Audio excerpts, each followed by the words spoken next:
हम लोगों ने पढ़ा कि शिक्षा का अधिकार अधिनियम 2009 जिसे लागू किया गया 1 अप्रैल 2010 में। इसको लागू करने के पीछे आधार क्या था? तो भारतीय संविधान का संशोधन भाग 3 अनुच्छेद 21 सन 2002 ईस्वी में संविधान में एडिट का काम किया गया। 21 में 21A जोड़ा गया और क्या था वो? बच्चों को शिक्षा पाना एक उसका अधिकार बना दिया गया 21A के तहत, है ना। ये 21A संविधान के भाग 3 में है और फंडामेंटल राइट्स इसको कहते हैं, ठीक है। तो अब बच्चे का अधिकार हो गया है, मौलिक अधिकार।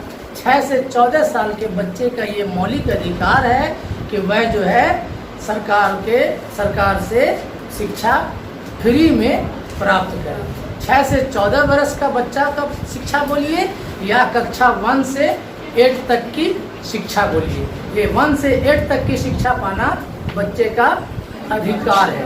यहाँ तक हम लोग समझ गए थे। उसके बाद हम लोगों ने जाना था कि शिक्षा का अधिकार अधिनियम, जिसका पूरा नाम है निःशुल्क व अनिवार्य बाल शिक्षा का अधिकार अधिनियम 2009। इसके अंदर कुल 38 धाराएं हैं। इन धाराओं को 7 पार्ट्स में बांट दिया गया है। पहले पार्ट्स का नाम प्रारंभिक है। इसके अंदर 2 धाराएं हैं। दूसरे पार्ट्स का नाम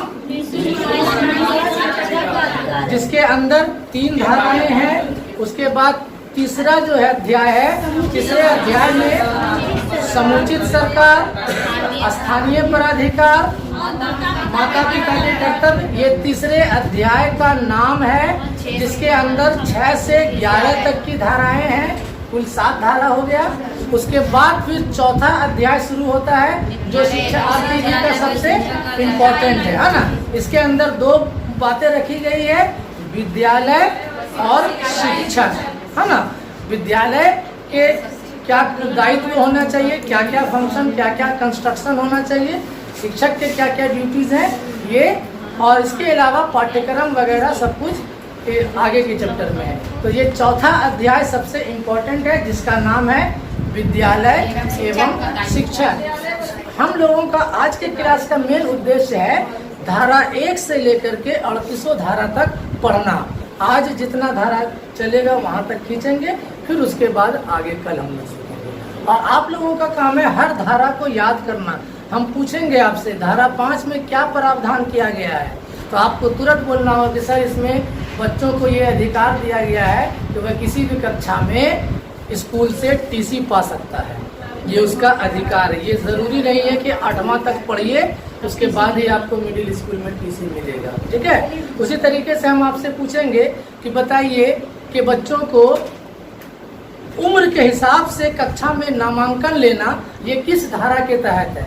या आपको इसी को उलट के सवाल कर देगा कि आर्टिकल धारा 4 में क्या उल्लेख किया गया है, और नीचे 4 तरह का प्रावधान रहेगा। तो आपको कहेंगे कि प्रत्येक बच्चे को उसकी आयु के हिसाब से कक्षा में नामांकन प्राप्त करना उसका अधिकार है। इसी प्रकार से पूछेंगे बताइए शिक्षा का अधिकार 2009 को लागू करने में जितना खर्च आएगा तो वो खर्च कैसे बेयर किया जाएगा।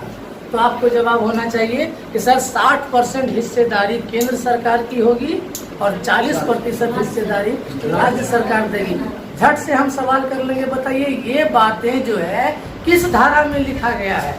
आपको याद रखना है कि सर 7वीं धारा में रखा गया है। इस तरीके से 1 से 38 धारा आपको इसी तरह मुजवानी याद रहनी चाहिए।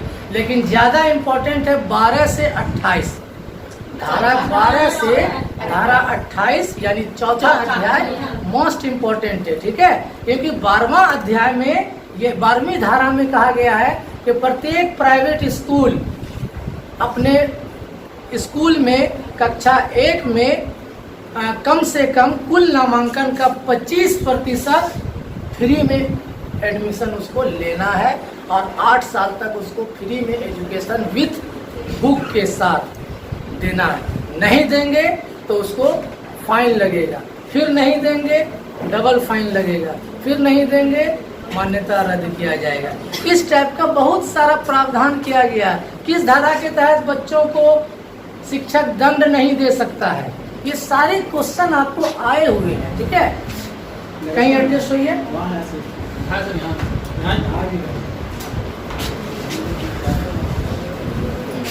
तो आज हम लोगों का धारा 1 शुरू होगा, ठीक है। साइलेंट होकर ध्यान से पढ़ना है। घर में पढ़ने का समय किसी को नहीं है, ये हमें पता है। किसी तरीके से आप लोग आधा 1 घंटा समय निकालती हैं, यहाँ तक कि आप लोग अपलोडेड वीडियो भी नहीं देख पाती हैं। 1 दिन का क्लास 2 दिन अगर 2 बार कर लिया जाए तो आप लोगों को इतना मौका नहीं मिलता है। तो कोशिश कीजिए यहीं सब कुछ सीख ले, यहीं से कामयाबी मिल जाए, ठीक है। इसके लिए बस सिंसियर होकर पढ़ना है। अब क्लास में भी आके हो हल्ला होगा तो फिर कोई फायदा नहीं है। उतने दूर से भाड़ा कर, जितना भाड़ा आप खर्चा करती हैं उससे कम हमें फीस देती हैं। हम तो यही जोड़ रहे हैं कि आपको उतना से ज़्यादा भाड़ा में खर्चा हो जाता है। तो इसलिए बेहतर है भैया कि पीछे वाली हंस रहे हैं, इसलिए बेहतर है कि इसका कुछ पैसे का सदुपयोग हो जाए। एक बार में पास होइए एकदम। बहुत ही जल्द 7वां चरण की बहाली भी शुरू होने वाली है। हो सकता है कि नवंबर दिसंबर अगर ये बहाली चल जाए तो आप लोग भी तब तक में पास का रिजल्ट हो जाएगा सीटेट का, है ना, जुलाई वाला। तो आप लोगों को भी मौका मिल सकता है। इसलिए सिंसियर होकर पढ़ाई कीजिए। बस ये लक्ष्य रखिए कि इस बार हमको किसी भी कीमत पे पास होना है। मेहनत करने के लिए हम रेडी हैं। जितना हमको समय मिलेगा उतना आप लोगों के साथ हम समय देंगे, ठीक है। तो चलिए आज हम लोग शुरू करते हैं। धारा 1 से आगे बढ़ेंगे, ठीक है। कि धारा 1 में किस बात का प्रावधान, क्या प्रावधान है। धारा 1 RTE की धारा 1। धारा 1 में क्या है। धारा 1 में ना हम संक्षिप्त लिखेंगे। आपको हमने इसका RTE का प्रतिलिपि दे दिया है कि आप लोग उसको पढ़िए, सेल्फ स्टडी कीजिए कि धारा 1 में क्या क्या बातें लिखी गई है। लेकिन जितनी बातें लिखी गई हैं उन सारी बातों का सिर्फ निचोड़, खुलासा खाली यहाँ पर आपको बताएंगे। जैसे 1-2 शब्दों में धारा 1 में क्या है, नाम और विस्तार। अब हम इसे एक्सप्लेन करेंगे। जो आप खोलिएगा अपना प्रतिलिपि तो उसमें देखिएगा धारा 1 में क्या लिखा हुआ है। धारा 1 में यही लिखा हुआ है कि इस एक्ट का, इस कानून का नाम क्या रहेगा। हमने जो अभी शुरू क्लास में चर्चा किया कि बताइए कि RTE का पूरा नाम क्या है। तो RTE का पूरा नाम क्या है वो इसी धारा में लिखा हुआ। पहले इंट्रोडक्शन है, ठीक है, कि धारा 1 में क्या बातें लिखी गई है कि इस अधिनियम का नाम ये रहेगा। क्लियर है। और क्या है, विस्तार, यानी ये अधिनियम, यानी ये कानून कहाँ लागू होगा, इसका विस्तार कहाँ कहाँ है भारत में। तो कहा गया था उस समय, जिस समय ये बना था, कि इस अधिनियम को पूरे भारतवर्ष में लागू किया जाएगा। पूरे भारतवर्ष का मतलब हुआ राज्य और केंद्र शासित प्रदेश दोनों मिलाकर। एक्सेप्शनल में उस समय था जम्मू कश्मीर, ठीक ना।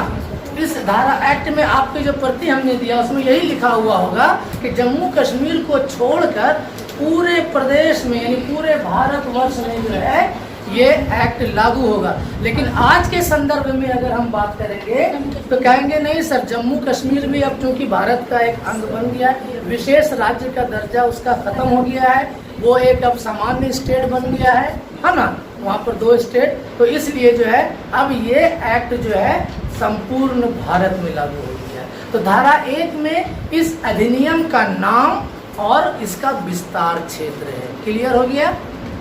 अब आइए धारा 2 में क्या बातें हैं। धारा 2 में जो है शब्दावली है।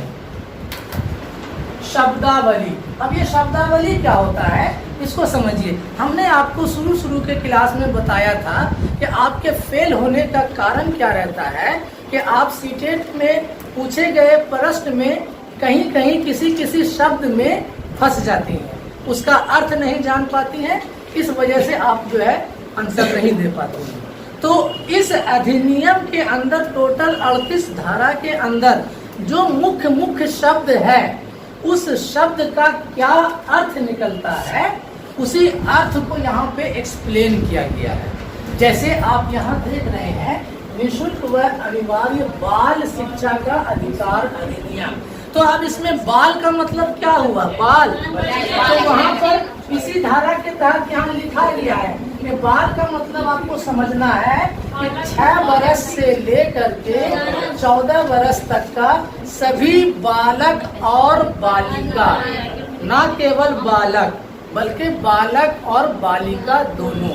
इसी प्रकार से आगे की धारा में आपने पढ़ा ना कि अध्याय 3 में सब लिखा हुआ है। अध्याय 3 का नाम है समुचित सरकार, स्थानीय प्राधिकार। तो ये समुचित सरकार क्या होता है उसके बारे में एक्सप्लेन किया हुआ है कि समुचित सरकार किसे कहेंगे। समुचित सरकार का मतलब होता है केंद्र सरकार और राज्य सरकार दोनों, ठीक है। यानी अगर आपको बिहार में इसको लागू करना है तो बिहार की सरकार इसको लागू करने के लिए जो जो कदम उठाएगी तो वो समुचित सरकार कहलाएगी। झारखंड इसको लागू करने के लिए वहाँ जो कदम उठाएगा तो वो समुचित सरकार कहलाएगी। इस प्रकार से 8-10 शब्दों को एक्सप्लेन किया गया है। डिटेल आपके प्रति में है, उसको आप देख लेंगे। क्लियर है। धारा 2 में क्या है, शब्दावली। क्लियर। अब आइए धारा 3 में क्या है। तो धारा 3 में है,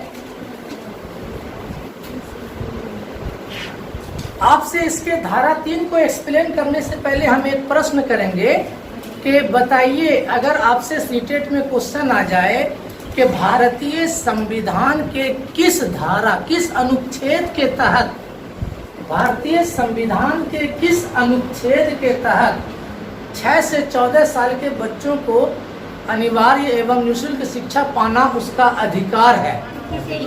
आपका जवाब आएगा 21A।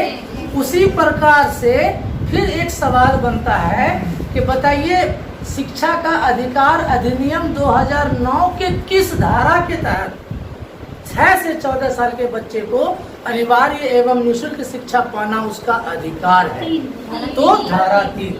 पता ये चला कि धारा 3 में बच्चे के इस अधिकार की चर्चा की गई है कि ये अधिकार है बच्चों का, ठीक है। यानी अनिवार्य और निःशुल्क शिक्षा, शॉर्ट में लिख रहे हैं, अनिवार्य व निःशुल्क शिक्षा पाना, शिक्षा बाल शिक्षा पाना बच्चे का अधिकार है। क्लियर हो गया। धारा 3 में पूरा लिख सकते हैं, अनिवार्य व निःशुल्क बाल शिक्षा का अधिकार, बाल अनिवार्य एवं निःशुल्क शिक्षा पाना बच्चे का अधिकार होगा। ये धारा 3 में ही वर्णन किया गया है। क्लियर है। तो दो जगह इस बच्चे को पावर दे दिया है। एक तो संविधान में पावर मिल गया है, अधिकार मिल गया है, और एक RTE की धारा 3 के तहत भी। अगर मान लीजिए इसको कैसे सर हम समझे तो हम कहेंगे कि गए हम बच्चे का मिडिल स्कूल में या प्राइमरी स्कूल में एडमिशन कराते और वो हमें दौड़ा रहा है, नहीं एडमिशन नहीं लेंगे, अभी समय नहीं हो, नहीं इस बच्चे का एडमिशन नहीं हो पाएगा, ठीक है। हम कहेंगे सर क्यों नहीं होगा एडमिशन। शिक्षा पाना 6 से 14 साल, कक्षा 1 से 8 तक शिक्षा पाना ये तो इस बच्चे का राइट है। वो पूछेगा किस धारा के तहत, किस अधिनियम के तहत। आप कहेंगे सर RTE एक्ट 2009 के धारा 3 के तहत इस बच्चे को इस स्कूल में एडमिशन पाना, एडमिशन नहीं शिक्षा प्राप्त करना इसका राइट है। आप अगर नहीं एडमिशन लेंगे तो हम कंप्लेन कर सकते हैं, ठीक है। तो आप किस एक्ट के तहत लड़ेंगे। जैसे नहीं होता है कि मारपीट किया और उसके बाद केस हुआ और आप पर कानून ठोक दिया 302, तो 302 का क्या मतलब हुआ। इसका मतलब होता है कि आपने मर्डर करने का, इसको जान से मारने की कोशिश किया, ठीक है। तो ये प्रावधान है। तो आप कहेंगे सर हमको जान से मारने लगा था, तुरंत हम गए दौड़ के, तो वो बोलेगा ठीक है धारा 302 लगा देते हैं। इसका मतलब यही हुआ कि जान से मारने की हमें कोशिश की गई, ठीक है, मर्डर केस कहलाता है।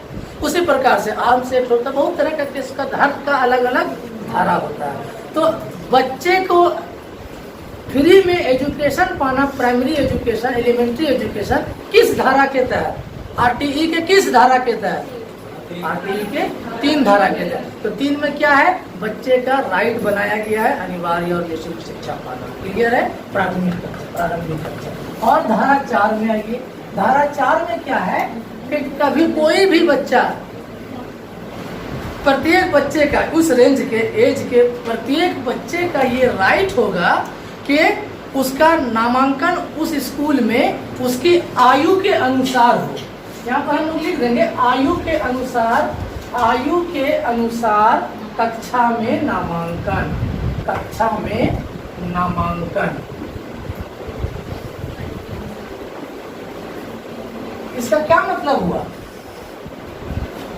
होता क्या है, मान लीजिए कि हम अपने बच्चे को पढ़ाई नहीं करा सके, हम बहुत गरीब हैं, हम पढ़ाई नहीं करा सके, स्कूल नहीं भेज सके, हमारे यहाँ आर्थिक स्थिति बहुत बुरी है, तो हम बच्चे को काम पर बिठा दिए।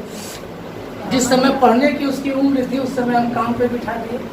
उसके बाद मन में विचार आया, अगल बगल का ताना सुना, उसके अभी तक पढ़ाता नहीं, अपने भी जाहिल रह गया, बच्चे को भी जाहिल बना रहा है। तब हमारा मन बदला कि चलो इसका भी एडमिशन करा देते हैं। गए एडमिशन कराने, तब तक में बच्चे को दाढ़ी मूंछ भी हो गया है, मतलब 10-11 बरस का 12 बरस का हो गया बच्चा। अब गए हम प्राइमरी स्कूल में उस बच्चे को लेकर एडमिशन कराने, है ना।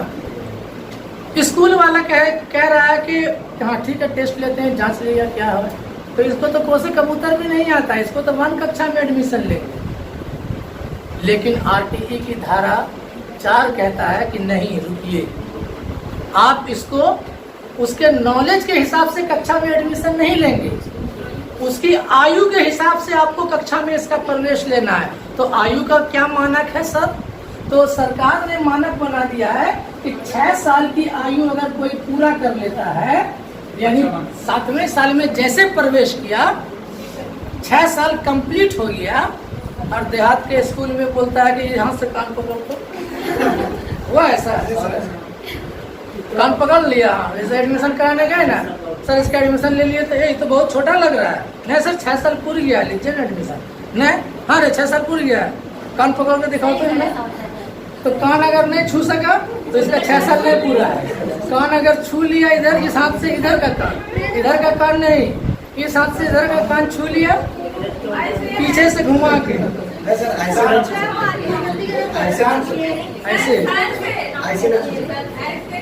तो वो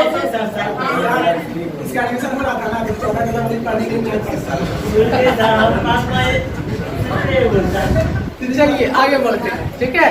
तो अब यहाँ धारा 4 को समझिए, ये क्या कह रहा है कि एज देखिए बच्चे का कि किस क्लास के लायक का बच्चा है। तो सरकार ने आपको एक एज निर्धारित कर दिया है कि 6 से बाद, यानी 7 साल में 7वें साल, 7 साल नहीं 7वें साल जो है, हाँ 6 कंप्लीट, 7वें साल बच्चा 1 क्लास में रहेगा, 8वें साल 2 क्लास में रहेगा, 9वें साल 3 में रहेगा, 10वें साल 4 में रहेगा, 11वें साल 5, 12वें साल 6, 13वें साल 7, 14वें साल 8। देखिए ये कक्षा है और ये वर्ष है। 6 से 14 बरस हो गया ना, 6 से 14 बरस हो गया, पहली कक्षा से 8वीं कक्षा हो गया। हाँ सर, रुकिए 2 मिनट। यहाँ जो लिखा हुआ था कि 6 से 14 साल के बच्चे को अनिवार्य एवं निःशुल्क शिक्षा, 6 से का मतलब क्या समझे आप लोग? जिसकी आयु 6 वर्ष हो गई है। तो जैसे आज हमारा बर्थडे है 6 वर्ष पूरा, तो कल हम 7वें वर्ष में न प्रवेश कर गए। तो 6 वर्ष 1 दिन हुआ ना जी, 7वां वर्ष तो आना गया, इसी के लिए आपको यहाँ पर उजरा लगता होगा है या 6 बरस, लेकिन 6 बरस के कंप्लीट के बाद ना आपको क्लास क्या 6 से 14 साल का बच्चा, तो 6 जिसको आप मान रहे हैं वो तो 5 है, नहीं समझे? अब क्लियर है। चलिए तो आप गौर कीजिए, 6 से 14 बरस यहाँ आ गया, ठीक है, और 1 से कक्षा 8। तो धारा क्लियर है। धारा 4 हमें ये बताता है कि अगर 10-12 साल में बच्चा कोई आपके पास गया एडमिशन लेने, तो आपको पहली, दूसरी, तीसरी में नहीं लेना है, बल्कि उसको 6ठी क्लास में लेना है। तब टीचर के सामने समस्या है, सर तो कोई का उत्तर भी नहीं जानता है, तो क्या करें? तो उसके लिए इसी राइट में, इसी एक्ट में ये भी प्रावधान किया गया है कि आप इसके लिए कक्षा जो है अलग से स्पेशल क्लास लेकर उसको कंप्लीट करवाइए, लेकिन कक्षा में नामांकन उसको 6ठी में ही लेना है। अगर 12 साल का आयु मतलब गया है बच्चा, तो ठीक है, 12 साल कंप्लीट हो गया है जिसका, तो वो इसी कक्षा में जाएगा। क्लियर है? तो 4थी धारा में क्या बात हुई है? आयु के अनुसार नामांकन। धारा 5 जल्दी पढ़िए। धारा 5 में क्या चर्चा है?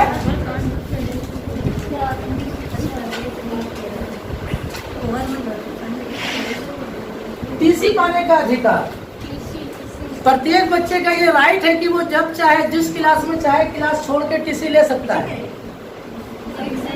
अभी क्या नियम है? नियम नहीं, अभी क्या चलन है? जिस स्कूल में आप गए 8वां कंप्लीट पढ़िएगा तभी टीसी मिलेगा।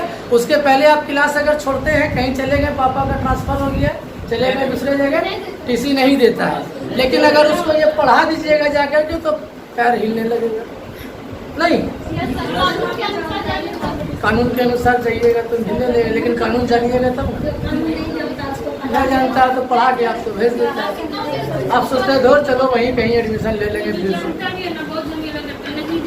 चलिए, तो धारा 5 में ये प्रावधान किया गया कि प्रत्येक बच्चे को किसी भी कक्षा में टीसी पाने का उसका राइट है, क्योंकि ऐसा देखा गया था कि एक बार एडमिशन हो जाने के बाद अब बच्चे को तब प्रॉब्लम हो जाता था जब बच्चा उसका परिवार के साथ परदेश कमाने चला गया या नौकरी में है तो ट्रांसफर हो गया। अब वहाँ एडमिशन कह रहा है कि कैसे हम लेंगे इस क्लास में, तो टीसी अगर होगा तो आसान हो जाता उसको, है ना, कि भाई वहाँ से ट्रांसफर होकर आया है।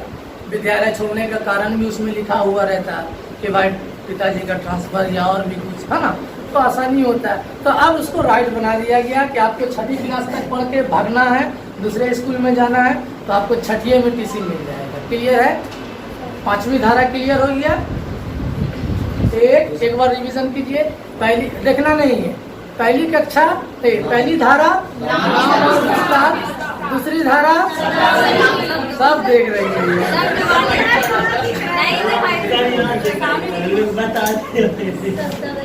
सब देख रही है।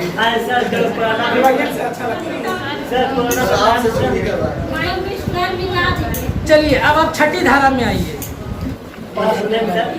6ठी धारा में ये कहा गया है कि समुचित सरकार प्रत्येक बच्चे के मतलब कि निर्धारित करेगी कि हर बच्चे के आसपास में स्कूल हो, उसको पढ़ने के लिए काफी दूर नहीं जाना पड़े। नहीं बुझे?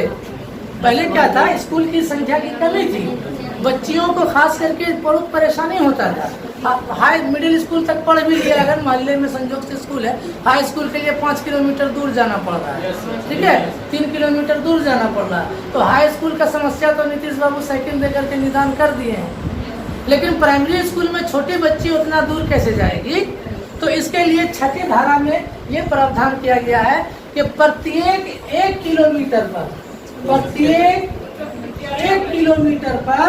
प्राथमिक विद्यालय होगा और प्रत्येक 3 किलोमीटर पर मिडिल स्कूल होगा। प्रत्येक 1 किलोमीटर पर प्राथमिक विद्यालय होगा, यानी 1 किलोमीटर कहीं का भी बच्चा हो, कहीं पर भी उसका घर हो, उसके घर से 1 किलोमीटर के रेडियस में ही उसे प्राइमरी स्कूल मिल जाना चाहिए। ठीक है? बिहार सरकार, अगर ये झारखंड में लागू हुआ तो झारखंड की सरकार का ये दायित्व है कि प्रत्येक 1 किलोमीटर पर स्कूल रहना चाहिए और मिडिल स्कूल प्रत्येक 3 किलोमीटर पर रहना चाहिए। हर देश में, पूरे देश में हाई स्कूल, ये RTE हाई स्कूल के लिए है। कहाँ तक के? 8वीं कक्षा तक का है ना। ये RTE एक्ट कहाँ लागू होता है? अब हम जितना राइट तुमको बता रहे हैं, अब जाकर के हाई स्कूल के टीचर से पंगा मत ले लेना। गए एडमिशन ले, सर पढ़ाई से टीसी दीजिए हमको, 8वीं 9वीं क्लास में टीसी दीजिए, सर पढ़ाई ले, धारा 4 ले, तो फिर वो पता, अगर वो जानकार रहेगा बोलेगा फिर से पढ़ के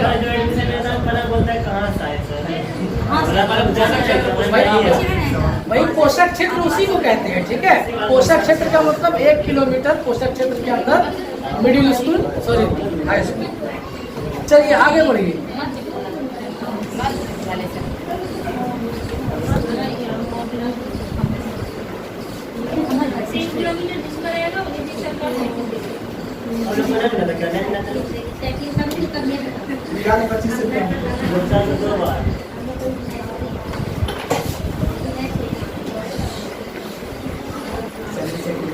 सर जो कोविड के समय जो आया सर वहाँ से बम्बई से, उसका एडमिशन कैसे हुआ? बिना टीसी लिए वो आया। बीच बीच में सरकार निकाली थी कि वो इसका एक की ओर से नहीं, उसका निकाली थी कि इन लोगों का एडमिशन ले लिया जाए। विषम परिस्थिति में कोई भी धारा को सरकार लिखा हुआ है आगे की हाई धारा स्कूल में एडमिशन लिया। हाँ, सब स्कूल में ये कह दिया से गया है गवर्नमेंट बोला। कि आप कहीं से वो सब बीच बीच में होता है ऐसा आपदा के समय। चलिए धारा 6 तक क्लियर हो गया, याद हो जाएगा आप लोगों को, कैसे रटिएगा। चलिए अब धारा 7 की चर्चा करते हैं।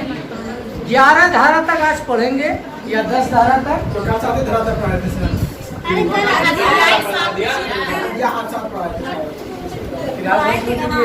अभी हम लोग ये हो गया पहला अध्याय, ये हो गया दूसरा अध्याय, और अब चल रहे हैं हम लोग 6 से 11 तक जाएंगे तीसरा अध्याय।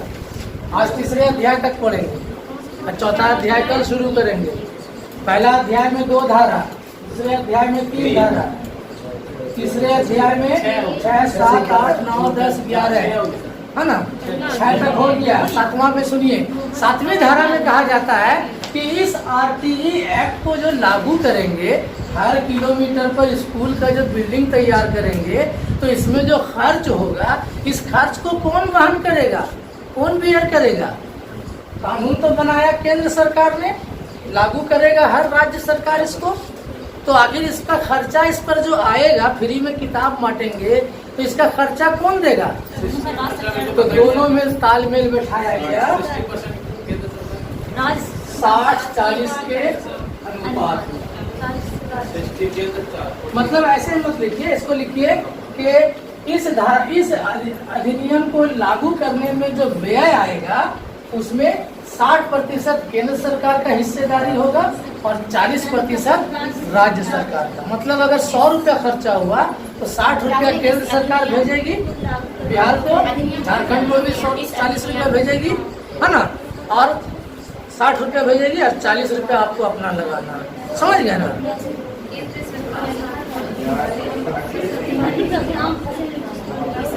इस एक्ट को लागू लिखिए, इस एक्ट को लागू करने में जो भी व्यय होगा, इस एक्ट को लागू करने में जो भी, लिखिए, इस एक्ट को लागू करने में जो भी व्यय होगा, है ना, उसका 60% हिस्सा केंद्र सरकार,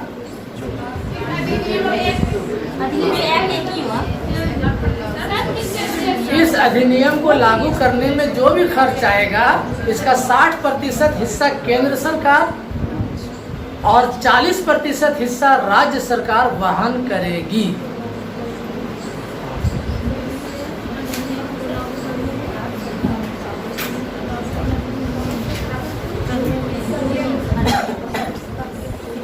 हो गया? 60% केंद्र सरकार और 40% राज्य सरकार।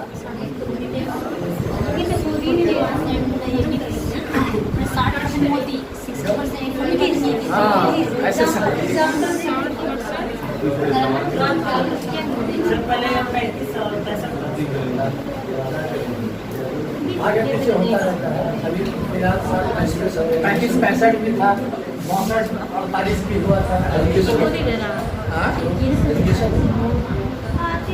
नहीं, मतलब खर्चा जिसको लागू करते हैं, पंचवर्षीय योजना पे डिपेंड करता है। कभी सरकार का अलग योजना बन रहा है, हाँ, नीति आयोग के हिसाब से खर्चा होता है। आगे बढ़ते हैं, चलिए 3 धारा तो और पढ़िए फटाफट। धारा 8, धारा 9, धारा 10 एकदम सिलसिलेवार है। धारा 8, धारा 9, धारा 10 कर्तव्य की चर्चा करता है, कर्तव्य की चर्चा। धारा 8, धारा 9 और धारा 10, ये जो है 3 लोगों के कर्तव्य की चर्चा करता है। लोग हम क्यों बोल रहे हैं समझिए। पहले जो है, पहली धारा में, 8वीं धारा में समुचित सरकार के कर्तव्य हैं। 9वीं धारा में स्थानीय प्राधिकार के कर्तव्य हैं और 10वीं धारा में माता पिता के कर्तव्य हैं। मतलब अब इसको समझिए। 8वीं धारा में लिखा हुआ है कि स्कूल को स्थापना करने में, स्कूल के अंदर बेंच, डेस्क, किताब, फूलबाड़ी वगैरह, पुस्तकालय वगैरह वगैरह का व्यवस्था करना समुचित सरकार का कर्तव्य होगा।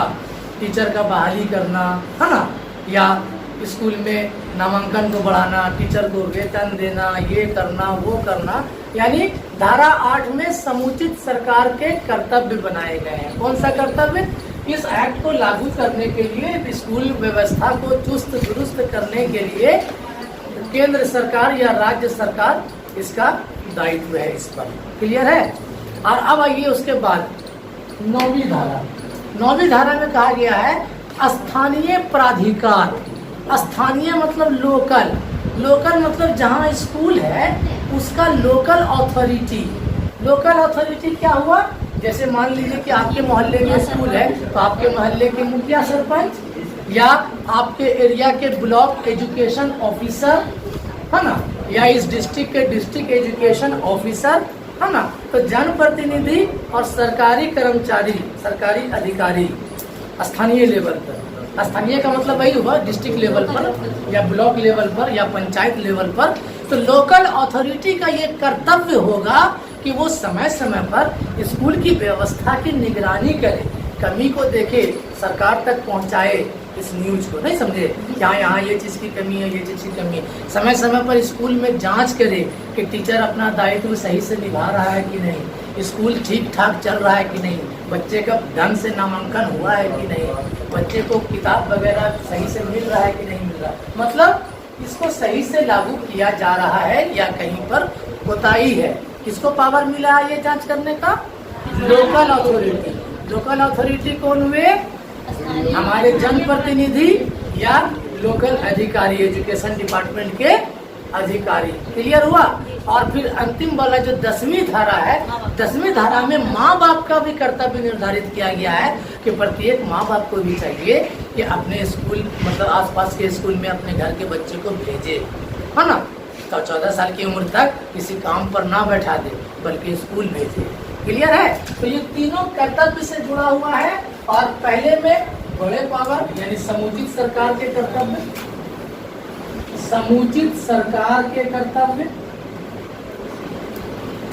9वें में स्थानीय प्राधिकार के कर्तव्य और 10वें में माता पिता के यानी अभिभावक के, माता पिता के कर्तव्य। हाँ,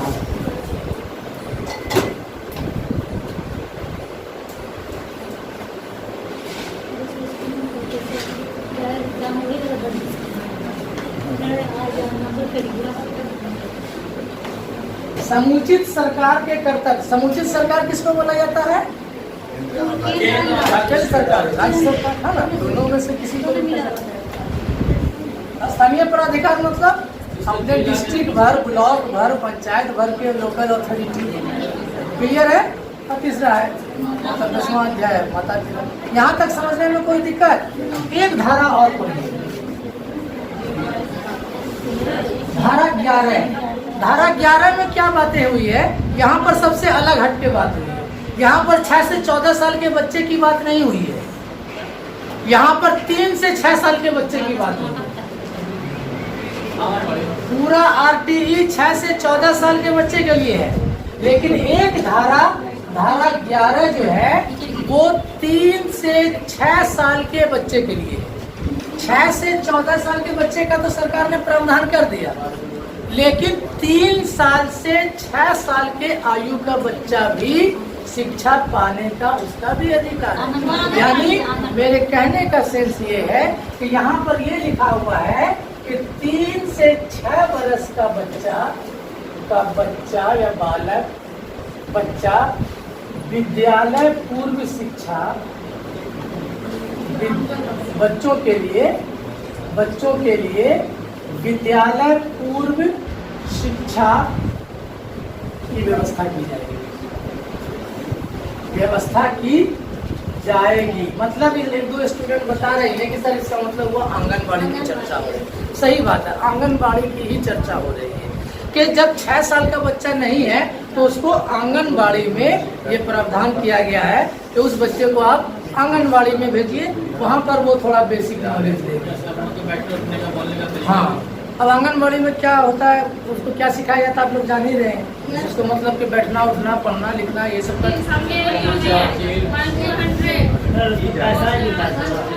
यहाँ तक समझ में आ गया। एक से चलिए 5 मिनट समय है, अब आप लोग थोड़ा सा गौर करेंगे। बोलिए।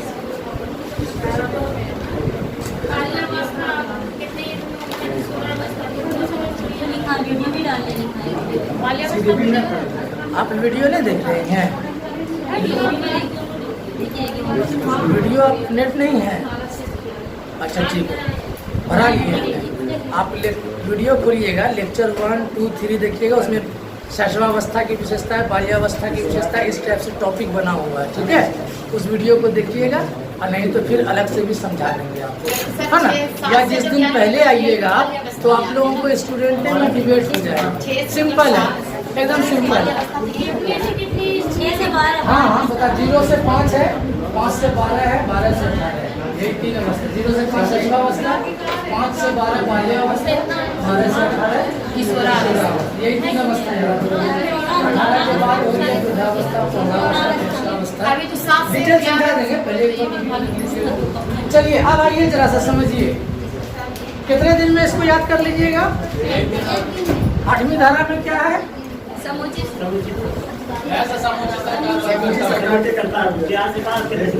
चौथी धारा में क्या है?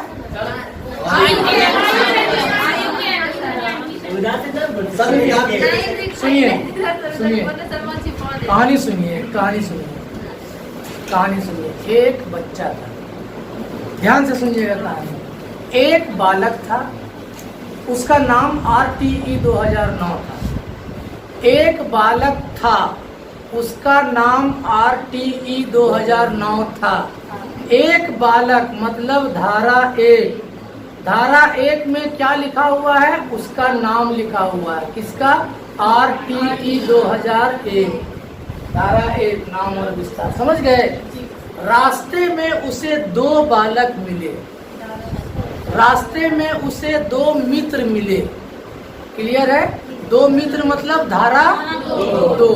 उसका नाम था शब्दावली और रत्नावली। मतलब क्या समझा कि धारा 2 में शब्दावली है। क्लियर है? एक बालक था, उसका नाम RTE 2009 था। रास्ते में उसे 2 मित्र मिले, जिसका नाम शब्दावली और रत्नावली था। तीनों को खेलते खेलते रास्ते में गिरा हुआ कुछ मिला। तीनों को खेलते खेलते मतलब धारा 3। तीनों को खेलने के क्रम में रास्ते में कुछ गिरा पड़ा मिला। अब तीनों ने उस पर अपना अधिकार जमाना शुरू कर दिया कि ये मेरा है, ये मेरा है, हम पाया, हम पहले देखा हो। समझ में आ गया? तो धारा 3 क्या बता रहा है? कि बच्चों का अधिकार। और कीजिएगा टैग वर्ड पे और गिनती पे। एक बाल, बैठ जाइए वहीं पे। एक बालक, कहानी सुन लीजिए, पूरा क्लास समझ में आ जाएगा। एक बालक था, उसका नाम था RTE 09। रास्ते में उसे उसका 2 दोस्त मिला, उसका नाम था शब्दावली और कोई भी नाम डाल दीजिए, वो मतलब ठीक है। खेलते खेलते रास्ते में गिरा पड़ा, उसे कुछ मिला, पैसा पाई समझो। उस पे तीनों अपना अधिकार जमाने लगा। क्लियर हो गया? झगड़ा देखकर चौथा बालक आया और उसे आयु के अनुसार उसको निर्धारित स्थान पे बैठा दिया। झगड़ा शांत करने के लिए सबको अलग अलग बैठा दिया। झगड़ा देख चौथा बालक आया और उसे आयु के अनुसार अलग अलग स्थान पर बैठा दिया। स्थान से स्थानांतरण समझ लीजिएगा। स्थानांतरण का अंग्रेजी हो जाता है ट्रांसफर, शॉर्ट में T समझ रहे हैं, सर्टिफिकेट। झगड़ा देखकर चौथा बालक आया, है ना, और झगड़ा शांत करने के लिए उसे अलग अलग निर्धारित स्थान पर बैठा दिया। क्लियर है? 5 मिनट शांत रहने के बाद 5 मिनट शांत रहने के बाद वो अपना स्थान परिवर्तन करने लगे। क्या समझे? आयु के अनुसार उसको बैठाया था कुर्सी पर। 5 मिनट के बाद वह स्थान परिवर्तन करने लगे। स्थानांतरण समझ रहे हैं? टीसी। 5 मिनट के बाद मतलब 5वीं धारा स्थान परिवर्तन करने लगे। फिर से शोरगुल बच्चा करने लगा। खेलते खेलते 6 बज गया, शाम हो गई। अब उसे घर जाने की चिंता सताने लगी, किंतु बच्चे का घर बहुत दूर था। किसी का घर 1 किलोमीटर दूर था, किसी का घर कहानी कहीं सुना आप लोग क्या? मतलब अब समझने लगी। तो किसी का घर 1 किलोमीटर दूर था, किसी का घर 3 किलोमीटर दूर था। एक बार फिर से शुरू करते हैं। एक बालक था, उसका नाम RTE 2009 था। रास्ते में उसे 2 मित्र मिले, जिसका नाम शब्दावली और रत्नावली था। तीनों को रास्ते में कुछ पाया और उस पर अपना अपना अधिकार जमाने लगे। शिक्षा पाना बच्चे का अधिकार है, धारा 3 है ना। झगड़ा देखकर चौथा बच्चा आता है और उसे आयु के अनुसार उसके निर्धारित स्थान पर अलग अलग बैठा देता है। 5 मिनट शांत रहने के बाद फिर वो लोग स्थान परिवर्तन करने लगता है ना। खेलते खेलते शाम के 6 बज गई, है ना। घर जाने की चिंता सताने लगी। किसी का घर 1 किलोमीटर दूर, किसी का घर 3 किलोमीटर दूर। पता चला कि धारा 6 में प्रावधान किया गया है कि प्रत्येक बच्चे के 1 किलोमीटर के दायरे में प्राथमिक विद्यालय होगा और 3 किलोमीटर के दायरे में। यहाँ तक समझ में आ गया? कहानी याद हुआ? धारा याद हुआ? चलिए, ठीक 7 बजे उधर से एक बस आती है। ठीक 7 बजे उधर एक बस आती है। सभी बच्चे बस पर चढ़ जाते हैं। अब क्या होता है, कंडक्टर ने बड़े बच्चे का 60 रुपया, छोटे बच्चे का 40 रुपया भाड़ा लिया। ठीक 7 बजे बस आ जाती है। कंडक्टर बड़े बच्चे से 60 रुपया, छोटे बच्चे से 40 रुपया लेकर बिठा लेते हैं। पता चला धारा 7 में 60 अलग से समझ लेना केंद्र सरकार 60-40 का मतलब। यहाँ खाली हिंट्स आपको मिल रहा है। इस कहानी के जरिए सिर्फ हिंट्स मिल रहा है। क्या हुआ? 7 बजा, बस आई, बच्चे बैठे, 60 रुपया बड़ा बच्चा दिया, 40 रुपया छोटा बच्चा दिया। उसी बस पर सीट नंबर 8 पर एक, गौर कीजिएगा हम कहाँ हैं, उसी बस पर सीट नंबर 8 पर एक सरकारी अधिकारी बैठे हुए थे। सरकारी वर्ड आ गया, समुचित सरकार समझना। पूरे RTE में एक के वर्ड इस्तेमाल हुआ, समुचित सरकार। इसलिए हम कह रहे हैं 8वीं नंबर सीट पर एक सरकारी अधिकारी बैठे हुए थे। बच्चे को देखकर अपने अधीनस्थ, अधीनस्थ मतलब समझते हैं, हमसे लो पद पर, जैसे स्कूल में हम टीचर हैं और हमसे एक हेड है, तो हेड हो गया हाई पोस्ट, हम उससे लो हुए। ठीक है, क्या बोल रहे थे? 8वें उसी बस में 8वें नंबर सीट पर एक सरकारी कर्मचारी बैठे हुए थे। बच्चे को देखकर अपने अधीनस्थ कर्मचारी से चर्चा करने लगे, जो 9 नंबर सीट पे बैठे हुए थे। ठीक है, 8 नंबर सीट पर एक सरकारी कर्मचारी बैठे हुए थे। बच्चे को देखकर अपने बगल वाले सीट पर बैठे अधीनस्थ कर्मचारी से चर्चा करने लगे। वो अधीनस्थ कर्मचारी कैवे सीट पे बैठा था? अधीनस्थ कर्मचारी मतलब लोकल बॉडी, और सरकार से तो कम पावर लोकल बॉडी को है, नहीं मुझे। अब उसके बाद क्या होता है, कहाँ तक आए? अपने अधीनस्थ कर्मचारी से या अपने कणीय कर्मचारी से चर्चा करने लगे और बड़े बच्चे से पूछा, मतलब 10 वर्ष वाले बच्चे से पूछा, 10 वर्ष बच्चे वाले से पूछा कि तुम्हारे माता पिता क्या करते हैं? इतनी देर तुम लोग बाहर खेल रहे हो, तुम्हारे माता पिता क्या करते हैं? गौर कीजिएगा, 10 वर्ष के बच्चे से, बड़े बच्चे से उस कर्मचारी ने पूछा कि तुम्हारे माता पिता क्या करते हैं? 10 वर्ष का बच्चा मतलब धारा 10, माता पिता मतलब माता पिता की बात हो रही है। बच्चे ने जवाब दिया कि मेरी माँ पिछले 11 वर्षों से आंगनबाड़ी की सेविका है। क्लियर हुआ? अब याद हो जाएगा। कहानी सुनाइए, मजा लगा? 11 धारा तक याद होगा, याद हो जाएगा? ठीक, अच्छा है। इस कहानी को जल्दी से लिख के दिखाइए तो। हाँ, तब यही था 1 से लेकर के 11 धारा। कल से हम लोग शुरू करेंगे 12 धारा, 12 से 28 तक कल पढ़ना है, इसलिए आप लोग समय पर आइए, ठीक है? चलिए आज के लिए इतना ही रहने देते हैं। हम कल 11 धारा आप लोगों से पूछेंगे। कैसे पूछेंगे पता है? बताइए 7वीं धारा में क्या प्रावधान है, 6ठी धारा में क्या प्रावधान है, या यूं पूछेंगे टीसी का प्रावधान किस धारा में है। 1 से 11 तक आपसे पूछा जाएगा, क्लियर है? और जिससे पूछेंगे वही जवाब दीजिएगा।